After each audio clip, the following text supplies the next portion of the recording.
Jai Shri Swaminarayan students, welcome to the virtual lecture series of surveying, revision lecture number 5, and we are on the unit number 3, which is compass surveying.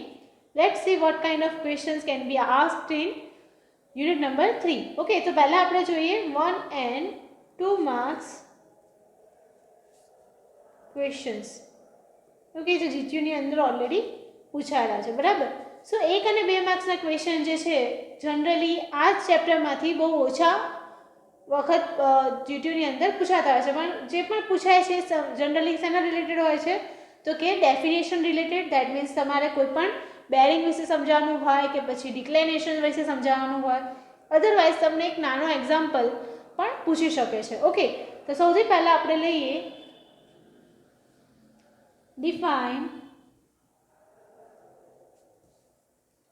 fore and back bearing. બરાબર, સૌથી easy questions છે અને એ generally પૂછાતો હોય છે. That means તમારે અહીંયા આગળ four bearing અને બેક બેરિંગની ખાલી ડેફિનેશન લખવાની છે. ઓકે, સો પહેલા ડેફિનેશન લઈએ ફોર બેરિંગની. ફોર બેરિંગ, ઓકે, સો ફોર બેરિંગ શું છે તો કે બેરિંગ લાઇન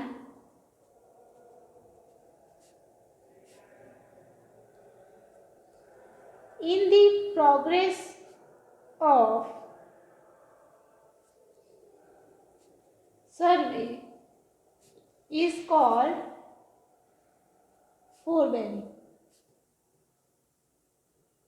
બરાબર, આમાં તમારે ફિગર ડ્રો કરવાની કમ્પલસરી નથી. બરાબર, એટલે કે તમારે ખાલી ડેફિનેશન એની નોટ આઉટ કરવાની છે. એટલે કે bearing of line in the progress of survey. બરાબર, એટલે કે તમે જ્યારે નોર્થ ડાયરેક્શનથી સ્ટાર્ટઅપ કર્યું હોય બરાબર અને કોઈ લાઇનનું તમારે એનું બેરિંગ લેવાનું છે. દેટ મીન્સ નોર્થ ડાયરેક્શન આ થઈ બરાબર, ત્યાંથી તમને એ લાઇનનું જે પણ રીડિંગ મળે છે બરાબર એ રીડિંગ થઈ ગયું તમારું ફોર બેરિંગ. ઓકે, એવી જ રીતે હવે લઈએ back bearing. Okay, the bearing of line in the opposite direction of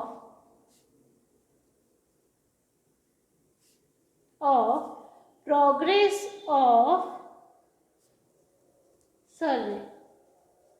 બરાબર, અહીંયા શું થયું તો કે પ્રોગ્રેસ તો ખરો પણ કેવો ઓપોઝિટ ડાયરેક્શનમાં. બરાબર, અહીંયા શું મળ્યું આપણને, જે લાઈન છે એની ડાયરેક્શનમાં આપણને વેલ્યુ મળી. બરાબર, એનાથી ઓપોઝિટ ડાયરેક્શનમાં મળતું હોય એટલે કે બહારની ડાયરેક્શનમાંથી અંદરની ડાયરેક્શનમાં થઈ ગયું. બરાબર, સો એને આપણે કહીએ છીએ બેક બેરિંગ. ઓકે, એ જ રીતે તમે બંને ડેફિનેશન્સને લખી શકો છો. હવે જોઈએ આપણે next question which is a small example related to the finding angle between two lines. બરાબર, એટલે કે તમને બે વેલ્યુ આપી દીધી હોય જેમ કે ફોર બેરિંગ ઓફ એ બી આપી દીધો હોય વિચ ઇઝ 2 ડિગ્રી જેવો. બરાબર, અને ફોર બેરિંગ ઓફ બીસી તમને આપેલો હોય 120 ડિગ્રી જેવો. બરાબર, અને તમારે ફાઇન્ડ કરવાનું કીધું હોય કે ફાઇન્ડ એંગલ એ બી સી. બરાબર, એટલે તમારે બીનો જે વેલ્યુ છે એ તમારે ફાઇન્ડ કરવાની છે. ઓકે, તો એના માટે તમારે સૌથી પહેલાં શું દોરવું પડે, ફિગર. ઓકે, એ બી છે અને બી સી છે, રાઈટ. તો અહીંયાથી તમને વેલ્યુ જે આપી હોય એ પ્રમાણે જ અહીંયા લખવાની. એટલે કે ફોર બેરિંગની વેલ્યુ જ આપેલી છે તમને. ઓકે, સો કેવી રીતે તમે લખશો ફોર બેરિંગ. ઓકે, આ છે તમારો એ પોઈન્ટ, અહીંયા છે તમારો બી પોઈન્ટ અને આ અહીંયા છે તમારો સી પોઈન્ટ. તમને શેની વેલ્યુ આપી છે, એ ટુ બીની. એટલે અહીંયા તમારે વેલ્યુ પુટઅપ કરવાની 21 ડિગ્રી જેવી. Okay, for bearing of B C. બરાબર, એટલે બીથી લઈને સી સુધીનું રીડિંગ તમને આપી દીધું છે, એટલે કે 12નું બી સી જે આપ્યું છે તમને 120 ડિગ્રી. અને તમારે જે અંદરનું ટેમ્પ છે આ વેલ્યુ બરાબર એ ફાઇન્ડ કરવાની છે. ઓકે, સો કેવી રીતે તમે એને ફાઇન્ડ આઉટ કરી શકશો. ઓકે, તો સૌથી પહેલા સ્ટેપ એ આવે છે કે તમારે આ જે રીડિંગ છે એની આ વેલ્યુ તમને જોઈએ એ થી બી વચ્ચેની ઇનર વેલ્યુ. બરાબર, સો જેને આપણે કહીએ છીએ back bearing of A to B, બરાબર, એ તમારે ફાઇન્ડ કરવો પડે. Okay, so A to B find કરવા માટે back bearing of A to B,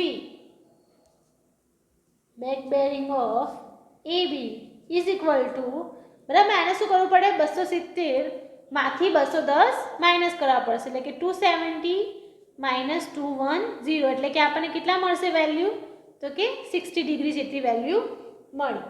okay, so angle ABC is equal to BB of AB minus FB of BC.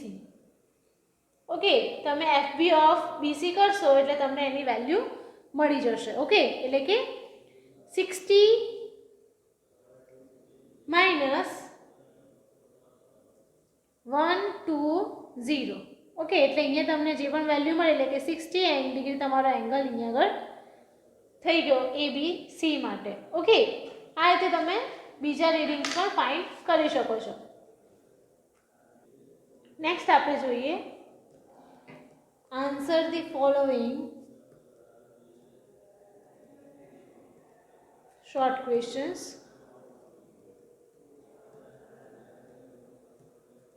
Three marks. Okay, so 3 मार्क्सना તમારે ક્વેશ્ચન્સના answers લખવાના છે. Okay, સો એના માટે સૌથી પહેલો તમારો ક્વેશ્ચન આવે છે રિલેટેડ ટુ ધ એક્ઝામ્પલ, બરાબર. સો એક્ઝામ્પલમાં તમને પૂછ્યું છે કે magnetic bearing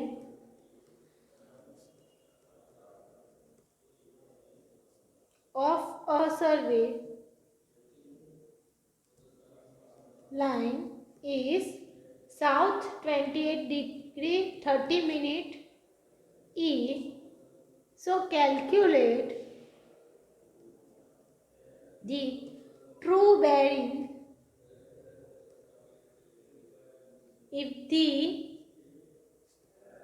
declination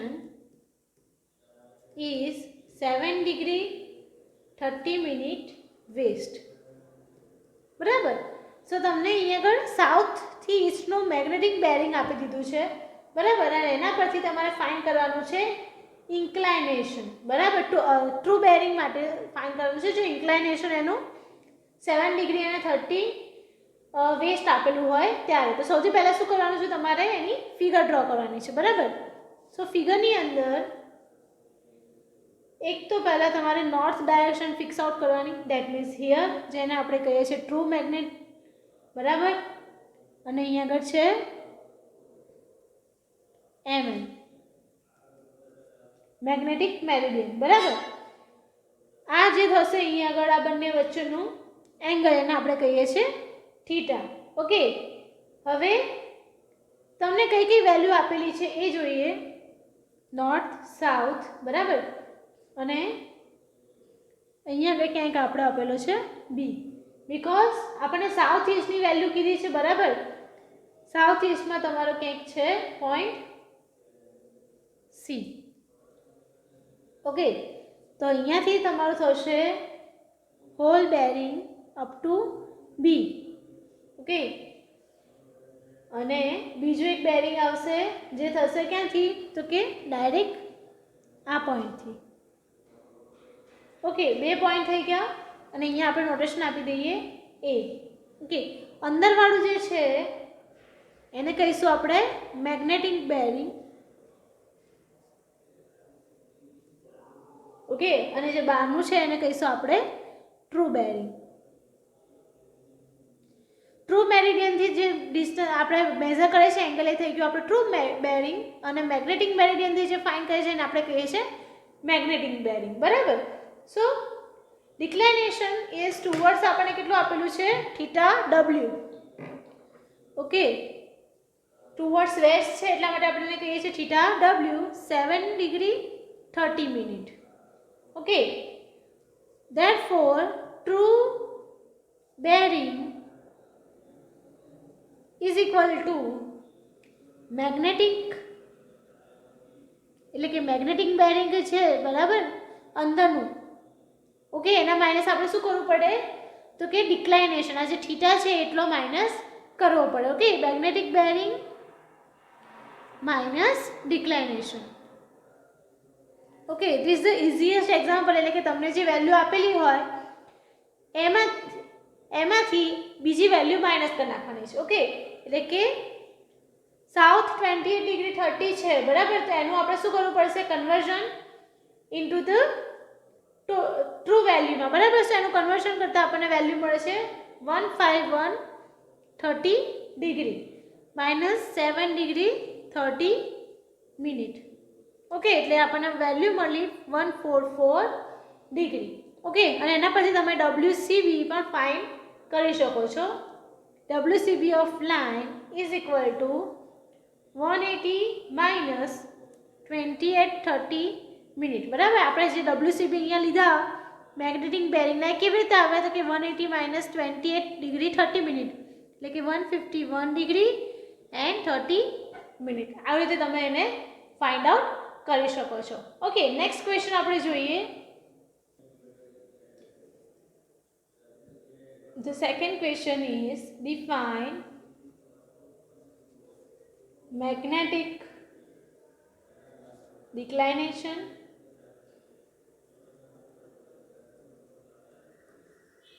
closing error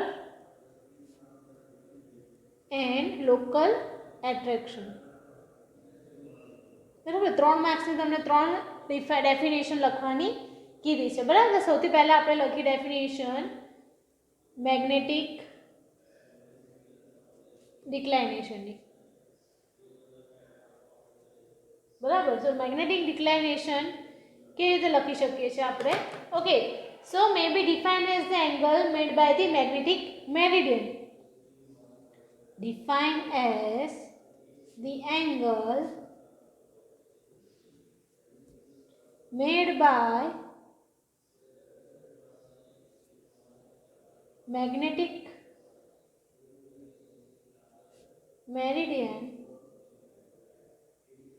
with true or geographical meridian at the time of observation.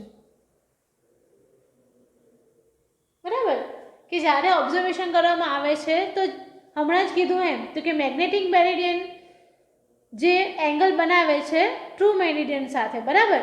એટલે કે બે લાઈન જતી હોય તો મેગ્નેટિક મેરિડિયનની અને ટ્રુ મેરિડિયનની, બરાબર.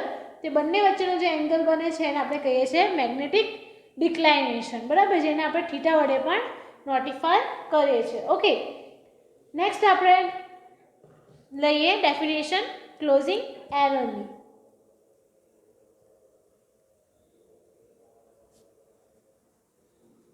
ઓકે, સો ક્લોઝિંગ એરર કોને કહેવામાં આવે છે અહીંયા આગળ? ઓકે, સો ક્લોઝિંગ એરર શું છે? In a plotting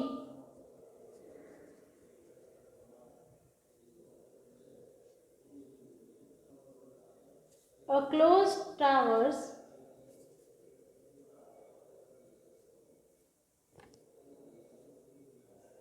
the starting and ending points do not coincide. જે સ્ટાર્ટિંગના પોઈન્ટ્સ હોય છે અને જે એન્ડિંગના પોઈન્ટ્સ છે, બંને એકબીજાની સાથે ભેગા થતા નથી. And certain a gap or distance remains between two points. બરાબર, સ્ટાર્ટિંગના અને એન્ડના જે પોઈન્ટ્સ છે એની વચ્ચે જે ગેપ રહી ગયા એના લીધે શું થાય છે? ડિસ્ટન્સ રહી જાય છે બંને પોઈન્ટ્સની વચ્ચે, બરાબર. આ જે ડિસ્ટન્સ છે એને કહીએ છીએ ક્લોઝિંગ એરર. ઓકે, સો આ થઈ ગયું તમારું ક્લોઝિંગ એરર. નેક્સ્ટ આપણે જોઈએ local attraction.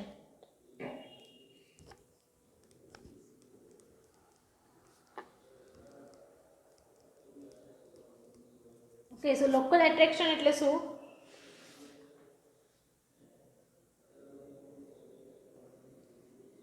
due to some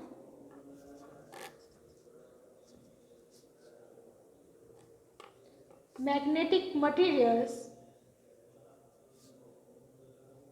બરાબર, એટલે કે કોઈ magnetic materials like steel structures હોય કે ઇલેક્ટ્રિક કેબલ્સ હોય, કેરિંગ કરન્ટ્સ હોય, બરાબર, પછી રીલ્સ હોય, ચેઇન્સ હોય, એરોસ હોય, એ બધું શાનું બનેલું છે? લોખંડનું છે, બરાબર. તો જે આપણે નીડલ યુઝ કરીએ છીએ એ એના કારણે કદાચ એરર બતાવતી હોય.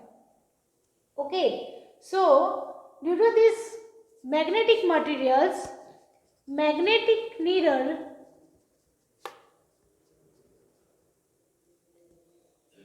of the compass do not show or point to magnetic north.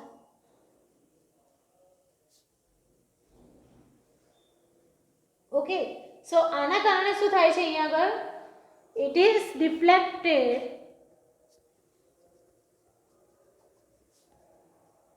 from normal position. Okay, so આ જે ડિફ્લેક્શન થાય છે નોર્મલ પોઝિશનથી મેગ્નેટિક નોર્થનું, બરાબર, એને આપણે કહીએ છે, એ જે સોર્સિસ છે, બરાબર, એને આપણે કહીએ છીએ local attractions.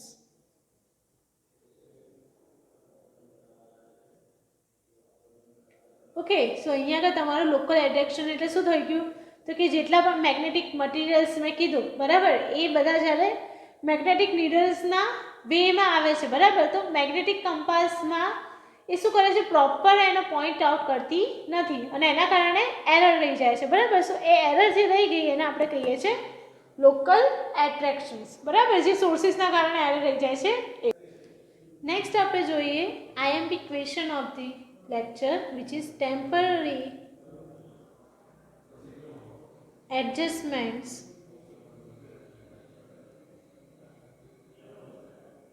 of prismatic compass. બરાબર, સો તમારે અહીંયા આગળ ટેમ્પરરી એડજસ્ટમેન્ટ ઓફ ધી પ્રિઝમેટિક કંપાસને બતાવવાનું છે. ઓકે, સો કઈ રીતે તમે ટેમ્પરરી એડજસ્ટમેન્ટ કરી શકો? સો ધ ફર્સ્ટ આવે છે એનું સેન્ટરિંગ, સેકન્ડ આવે છે levelling, and third one is focusing the prism.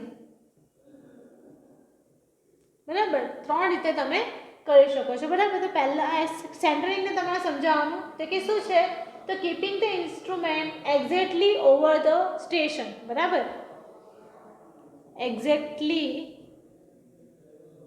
Over the station, એને આપણે કહીએ છીએ સેન્ટરિંગ, બરાબર. શેના થ્રુ કરી શકીએ? તો કે પ્લમ બોબની મદદથી આપણે યુઝ કરી શકીએ છીએ, બરાબર, just by dropping the pebble, બરાબર. ત્યાંથી તમે જ્યારે ઇન્સ્ટ્રુમેન્ટના ઉપરથી પેબલને ડ્રોપ કરો છો, બરાબર, ને એક્ઝેક્ટલી તમારા જે પણ ઇન્સ્ટ્રુમેન્ટ છે એની સેન્ટરમાં આવે છે, બરાબર, એના થ્રુ પણ તમે સેન્ટરિંગ કરી શકો છો. ઓકે, લેવલિંગ એટલે શું?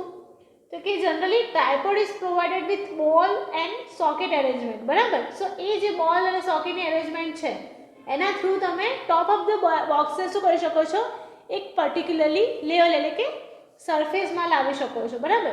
જે લેવલ યુઝ કરવા માટે જે ઇન્સ્ટ્રુમેન્ટ યુઝ થાય છે, બરાબર, એ કેવું હોય છે કે graduated circular ring freely swings on the pivot, બરાબર. ઇન્સ્ટ્રુમેન્ટ લખી શકો અહીંયા આગળ તમે which is graduated circular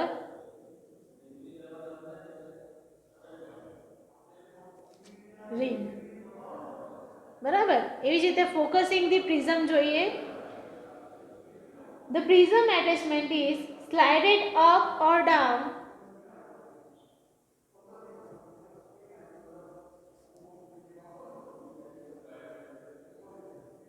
is slided up or down for focusing, બરાબર. જેના માટે એકદમ ક્લિયર અને શાર્પ વિઝન આવે એના માટે આપણે શું કરીએ છીએ? જે અટેચમેન્ટ છે એને શું કરીએ છીએ? અપ કાં તો ડાઉન કરીએ છીએ, બરાબર. એના થ્રુ તમને ટેમ્પરરી એડજસ્ટમેન્ટ માટે સરળતા મળી રહે છે. બરાબર. સો આ રીતે તમે તમારી ટેમ્પરરી એડજસ્ટમેન્ટ કેવી રીતે કરી શકો એની થિયરી તમે લખી શકો છો. આ 3 પોઈન્ટ્સને તમારે ડિટેલમાં સમજાવવાના રહે છે. ઓકે. સો આ સાથે જ અહીંયા આગળ આપણે આજનું લેક્ચર કમ્પ્લીટ કરીએ છીએ. નેક્સ્ટ લેક્ચરમાં બીજા ક્વેશ્ચન સાથે મળશું. જય શ્રી સ્વામિનારાયણ.